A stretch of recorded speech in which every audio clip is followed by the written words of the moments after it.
Today we step into a world of magic, a place where stories we've only seen on screen come to life before our very eyes. We're visiting Warner Brothers Studio Tour London, the making of Harry Potter, where the enchanting sets, props and secrets of the films are revealed piece by piece. Over the course of this day we'll walk the very same halls as Harry, Hermione and Ron, peek inside the Great Hall, stand before the doors of Hogwarts and even wander the winding streets of Diagon Alley. It's a journey through both cinema and memory, where fiction and reality blur together. Along the way, Leon and I will try Butterbeer for the very first time, a sweet, frothy taste straight from the wizarding world, and of course we'll end the adventure in the legendary gift shop, where every fan's dream is waiting to be taken home.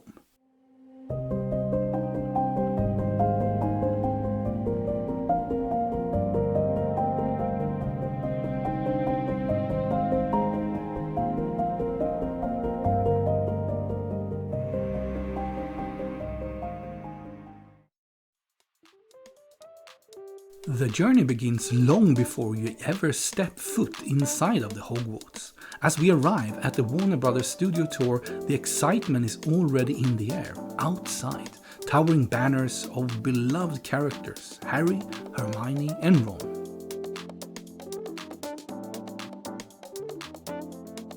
Inside the entrance hall, the magic begins to quietly unfold.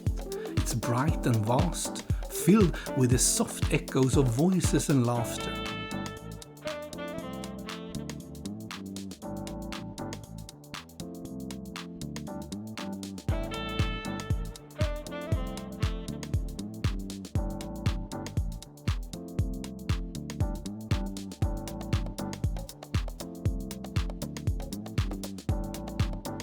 To one side, there's a cafe where visitors gather for coffee and pastries, fueling up before their journey through the visiting world begins.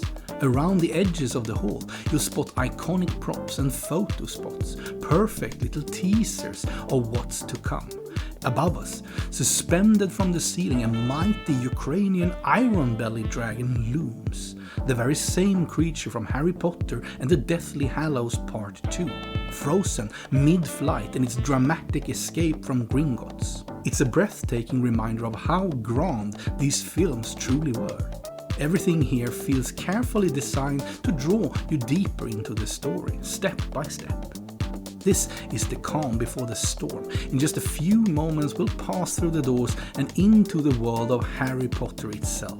But for now, Leon and I simply stand there for a moment, letting the excitement build. The first room introduces us to this craft, with behind-the-scenes stories, original props and screen glowing softly in the dim light. It's a quiet prelude, like the first notes of a familiar song, and then the moment we've all been waiting for. A guide steps forward, speaking of the years spent filming right here on these very stages. Leon's eyes are wide, his hands clenched with anticipation, and then the doors slowly swing open, revealing the Great Hall of Hogwarts. A very special place where Harry's journey began, where friendship were forged, and where countless memories for millions of fans were born.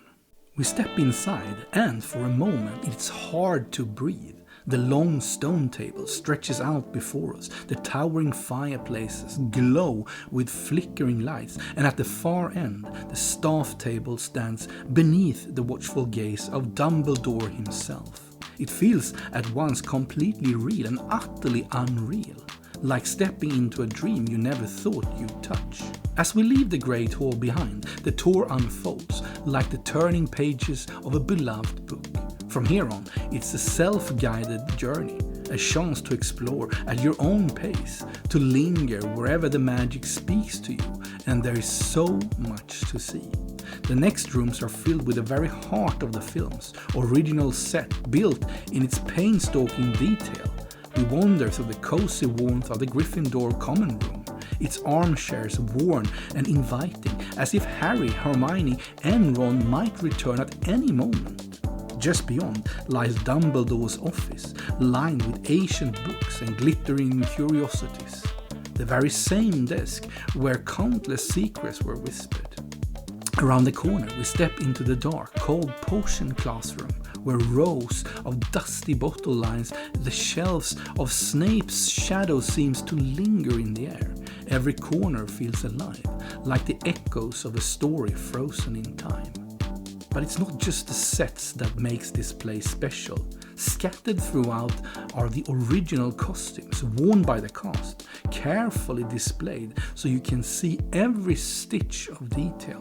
From the humble school robes to Voldemort's haunting tattering cloak. There is also fascinating exhibits showing how the magic was made, the prosthetics, the animatronics, the visual effects that turn imagination into reality.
It's here, under the open sky, that Leon and I finally stop for something we've been looking forward to all day.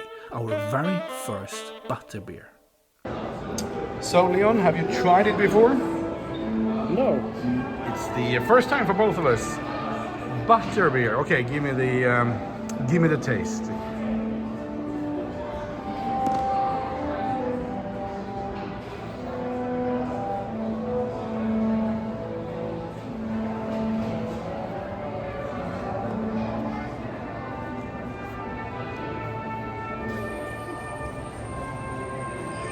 It's like a butterscotch. Okay, let me do it. I like the bubbles. Yeah. Like it looks pretty cool with the Whatever foam. it is.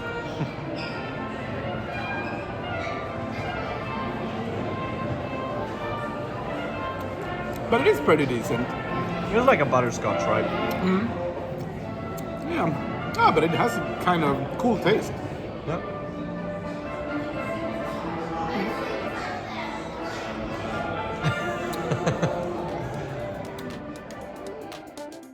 And then there's the outdoor backlot, where you can see the actual night bus, Harry's childhood home in Private Drive, and even step into the rickety wooden bridge that once spanned the ground of Hogwarts.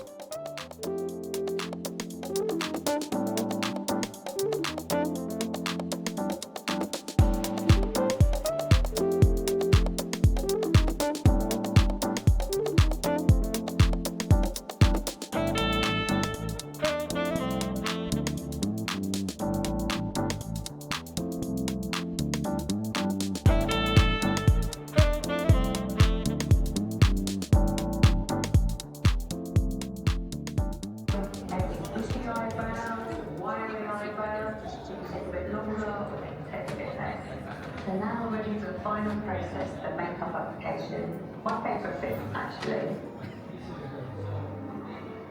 Something this. You notice this? Such a pro.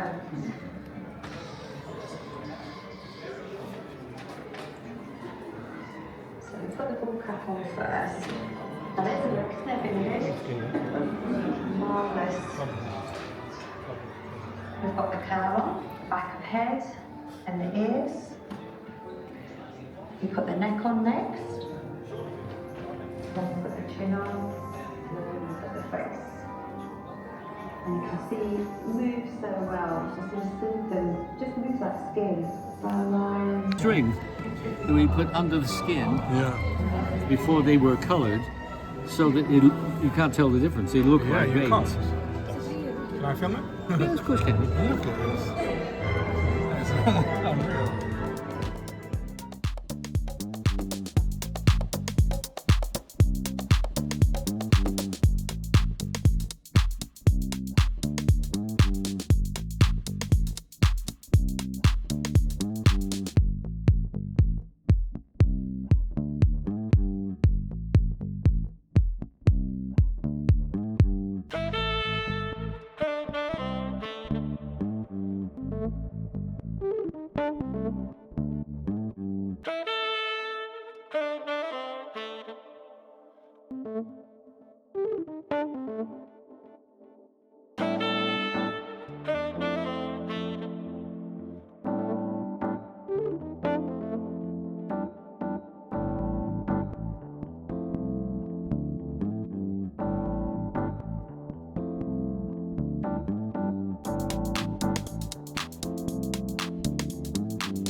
One of the most incredible moments comes when you step into the Diagon Alley. The crooked building leans towards you as if sharing secrets, and the shop windows are filled with familiar names: Ollivanders, Weasleys visiting Wheezes, Flourish and Blots. It feels like walking straight into the films themselves.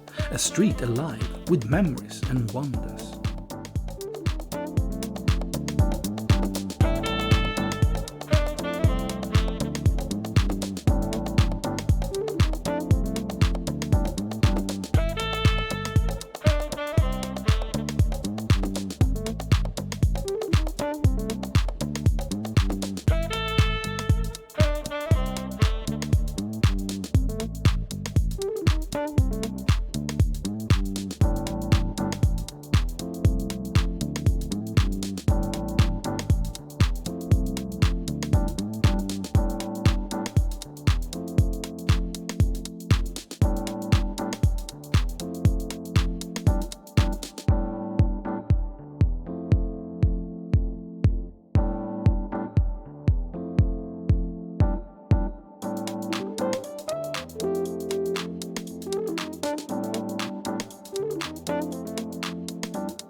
For both Leon and me, this visit was pure magic.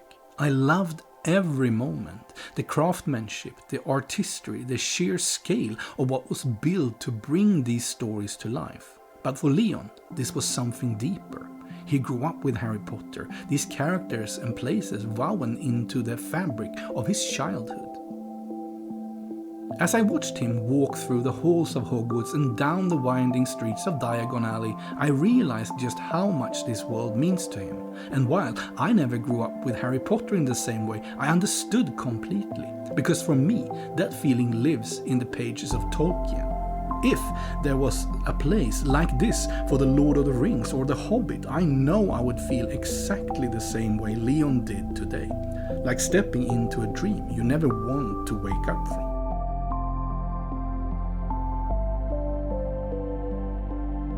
If you're planning your own visit, I would say a half day is perfect to take it all in without rushing. But if you're a true fan, someone who knows every spell and every corner of this world, you could easily spend an entire day in here, soaking in every last detail. As we left, walking back through the gift shop with our bags full of memories, I couldn't help but feel grateful. Grateful for the stories we carry with us and for the chance to share a day like this with my son. Because in the end, places like this aren't just about the films or the sets. They're about the connection we make and the memories we hold on to long after the magic fades. And because of that, always remember, it is not about the destination. It is what you make of it that counts. Till next time, stay safe.